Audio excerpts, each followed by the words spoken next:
He's no action man, Mr. Speaker. He's ANCHORMAN. Why has the Secretary of State... No!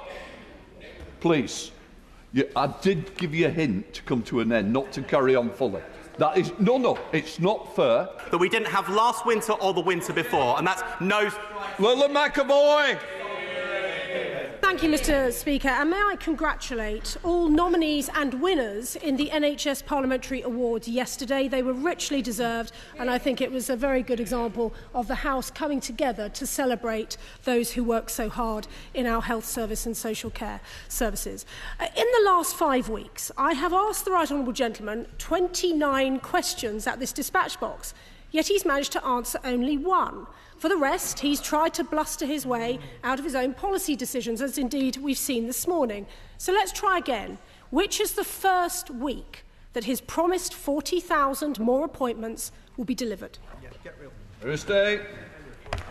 I mean, after the performance I had to put up with when she was at this dispatch box, she's got some brass neck turning up at that dispatch box complaining that I'm not answering her questions. She will know that we are working at pace to stand up 40,000 more appointments every week as our first step, as promised in our manifesto, and we will deliver. And more than that, we will go into the next election with a record that she could only dream of. Victoria Atkins. So, after 14 years of opposition, 2.5 years of which he's been sitting on these benches, travelling around the world, funded by other governments to look at their healthcare systems, and over 100 days in this government, he doesn't even know the start date of his own flagship policy. He's no action man, Mr. Speaker. He's ANCHORMAN.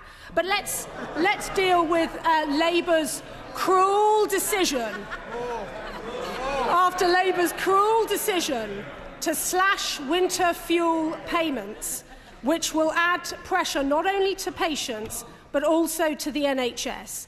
The NHS's Deputy Operating Officer... Please, I've got a lot of people to get in. You've got to be short from both front benches. Victoria. After Labour's cruel decision to slash winter fuel payments, which will add pressure to the NHS's Deputy Operating Officer has warned that this winter our health service won't have the extra capacity or funding needed and which had been provided previously by the Conservatives. Why has the Secretary of State... No! Please. I did give you a hint to come to an end, not to carry on fully. That is... No, it's not fair. It's unfair to both of the backbenches that I'm trying to represent. I want a short answer back. Mr. Speaker, she questions the budget for this winter.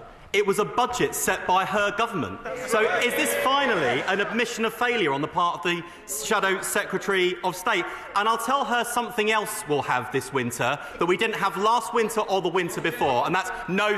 Lila McAvoy!